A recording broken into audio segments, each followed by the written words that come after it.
قال رسول اللہ صلی اللہ علیہ وسلم الغناء ينبت النفاق في القلب وما ينبت الماء الزرع وقال رسول اللہ صلی اللہ علیہ وسلم بعثني رحمة للعالمين وبعثني هدى للعالمين وبعثني بمحق المازق والمزامين والأوسان والسليم اور كما قال رسول اللہ صلی اللہ علیہ وسلم۔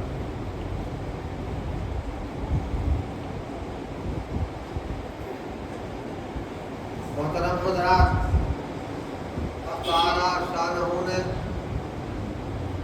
اپنے کلام مبین کے ذریعے ہمیں ہدایت فرمائی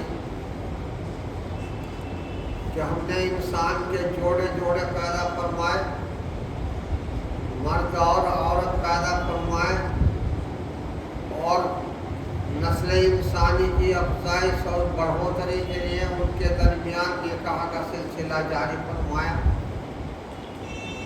جو یہاں سے نہیں بلکہ آدم علیہ السلام جنت میں تھے، وہیں سے اس کا آغاز ہو چکا تھا، وہیں اللہ نے عورت کو جنم دیا۔ حضرت آدم علیہ السلام کی بائیں پسلیوں سے جنت میں حضرت حوا علیہ السلام کو پیدا فرمایا، وہی آدم علیہ السلام کا نکاح جنت میں ہوا اور دونوں کو میاں بیوی بنا دیا، اور دونوں کے درمیان ازدواجی تعلق پیدا فرما دیا، اور عورت کو مرد کے لیے عفت، پاک دامنی اور زندگی کو معصیت سے پاک رکھنے کا ذریعہ بنا دیا، اور پھر یہ سلسلہ دنیا میں اللہ نے جاری فرما دیا۔ یعنی عورت کو اللہ تعالیٰ نے مرد کی زندگی کو پاکیزہ رکھنے، عفت مآب بنائے رکھنے کے واسطے اللہ تعالیٰ نے عورت کو پیدا فرمایا، اور مرد عورت کے جوڑے بنا کر نسل انسانی کی افزائش کا ذریعہ کیا، نکاح کا دستور جاری فرمایا، مرد عورت کے درمیان نکاح کے ذریعے تعلق، ان کا ازدواجی تعلق قائم فرمایا، جس سے نسل انسانی بڑھتی رہی ہے، آدم علیہ السلام سے آج تک بڑھتی چلی آ رہی ہے۔ اللہ تعالیٰ شانہ نے اس کام کو نہایت سادگی کے ساتھ میں انجام دلوایا۔ جنت میں جب آدم علیہ السلام کا نکاح ہوا، وہاں قرآن جنت موجود تھی، غلمان جنت موجود ہے، لیکن کہیں کیسے ایسا ثبوت نہیں ملتا کہ آدم علیہ السلام کا جنت میں نکاح ہوا ہو، قرآن جنت میں نے ناچ گانے کیے ہو، وہ ناچنا گانا کیا ہو، یا کوئی اس طرح کی بات انجام دی ہو جنت میں، ایسا کوئی ثبوت نہیں ملتا۔ نہایت سادگی کے ساتھ میں آدم و حوا علیہ السلام کے درمیان ازدواجی تعلق قائم فرما دیا گیا، اور اسی طریقے سے دنیا میں یہ رسم رہی کہ نکاح اور نکاح کے بعد ولیمہ نہایت سادگی سے انجام دیا جاتا رہا۔ سرور کائنات جناب رسول اللہ صلی اللہ علیہ وسلم کی حیات طیبہ میں صحابہ رضوان اللہ علیہ مجمعین اور جناب رسول اللہ صلی اللہ علیہ وسلم کی حیات میں نکاح ہوتا تھا۔ دو باتیں تھیں، نکاح اور ولیمہ۔ نکاح سادگی کے ساتھ کرنے کے بعد میں عورت کو زوج کے گھر میں، شوہر کے گھر میں بھیج دیا جاتا تھا، صبح کو حسب استطاعت ولیمہ انجام دے دیا جاتا تھا۔ ولیمہ شب زفاف کے بعد ہوتا ہے، پہلی رات، دوسری اور تیسری رات کے بعد تک ولیمے کا حکم ہے، اور جناب رسول اللہ صلی اللہ علیہ وسلم کے ولیمے کا یہ عالم تھا کہ حضرت ام سلمہ رضی اللہ تعالیٰ عنہ سے نکاح ہوا، شب زفاف ہو گئی، دولت قدر میں ولیمے کے واسطے کچھ نہیں تھا۔ ایک صحابی نے جناب رسول اللہ صلی اللہ علیہ وسلم کی خدمت میں بطور ہدیہ ایک پیالہ دودھ پیش فرمایا، آپ نے ہدیہ قبول فرما لیا۔ حاضرین مجلس کو وہی پیالہ پیش کر دیا دودھ کا کہ تھوڑا تھوڑا ایک گھونٹ سب اس میں سے پی لیں۔ چنانچہ تمام حاضرین مجلس میں سے اس میں سے ایک گھونٹ پی لیا، اور وہ ایک گھونٹ میں ہی سیراب ہو گئے، اور جناب رسول اللہ صلی اللہ علیہ وسلم کا ولیمہ ہو گیا۔ اسلام میں شادی کا کوئی لفظ کہیں نہیں آتا، یا نکاح کا لفظ آتا ہے اور یا ولیمے کا تذکرہ آتا ہے۔ شادی کا دستور یہاں ہندوستان کی قوم میں تھا، مسلمان یہاں ہندوستان کا ہندوازم سے کنورٹ ہو کر اسلام کی طرف آیا، حقیقتاً ہم مسلمان ہو گئے، موحد ہو گئے، خدا وحدہ لا شریک پر ایمان لے آئے، لیکن رسماً ہم نے تمام مشرکانہ رسومات، ہندوانہ اور کافرانہ رسومات کو اپنے اندر برقرار رکھا۔ چنانچہ آج نکاح، جسے نکاح کہا جاتا ہے، جس کے لیے کارڈ چھپوایا جاتا ہے، اس کے اوپر لکھا جاتا ہے النکاح من سنتی، جناب رسول اللہ صلی اللہ علیہ وسلم کی سنت مبارک کا حوالہ دے کے کارڈ تقسیم کیے جاتے ہیں، اور پھر جب وہ شادی کا وقت آتا ہے تو تمام کافرانہ، مشرکانہ، ہندوانہ رسومات کو انجام دے کر جناب رسول اللہ صلی اللہ علیہ وسلم کی سنت کو رسوا کیا جاتا ہے، جناب رسول اللہ صلی اللہ علیہ وسلم کی پاکیزہ سنت کو پامال کیا جاتا ہے، جناب رسول اللہ صلی اللہ علیہ وسلم کی پاکیزہ سنت کو خرافات سے، ہندوانہ اور مشرکانہ رسومات سے ناپاک اور گندہ کیا جاتا ہے۔ یہ تمام رسومات جو آج ہماری شادیوں میں نظر آ رہی ہے، تمام مشرکانہ اور کافرانہ اور ہندوانہ رسومات ہے، اسلام سے ان کا کوئی تعلق نہیں۔ اسلام میں صرف نکاح ہے کہ نکاح کے ساتھ کے ساتھ الفاظ ہو جائے۔ نکاح بھی کس طرح سے ہے، اللہ نے کتنا پاکیزہ نکاح کا طریقہ بیان فرمایا کہ دولہا کو بٹھا کر کے عورت پردے میں رہے گی، اپنے گھر میں رہے گی، اس کی طرف سے ایک وکیل بن کر آئے گا، اس کی طرف سے وکیل بن کر آئے گا، وکیل آن کر کے اجازت دے گا اور قاضی نکاح پڑھائے گا۔ کس طرح نکاح پڑھائے گا؟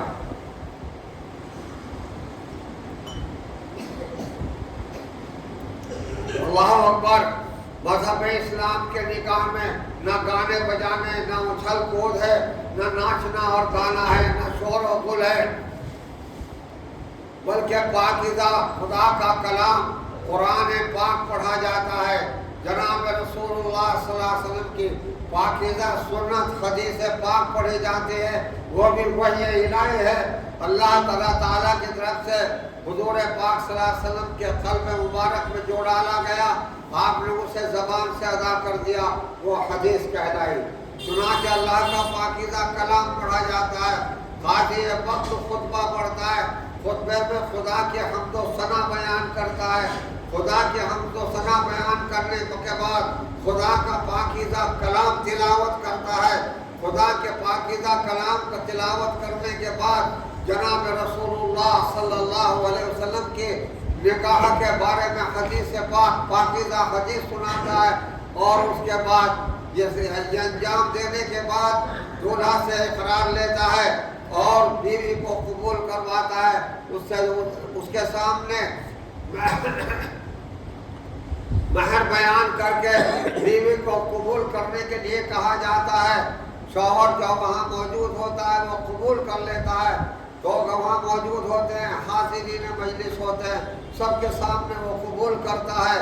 خدا کے پاکیزہ کلام جناب رسول اللہ صلی اللہ علیہ وسلم کی پاکیزہ حدیث پڑھ کر کے تو شوہر اور بیوی کے درمیان تعلق کا انعقاد ہو جاتا ہے اور وہ میاں بیوی کہلاتے ہیں۔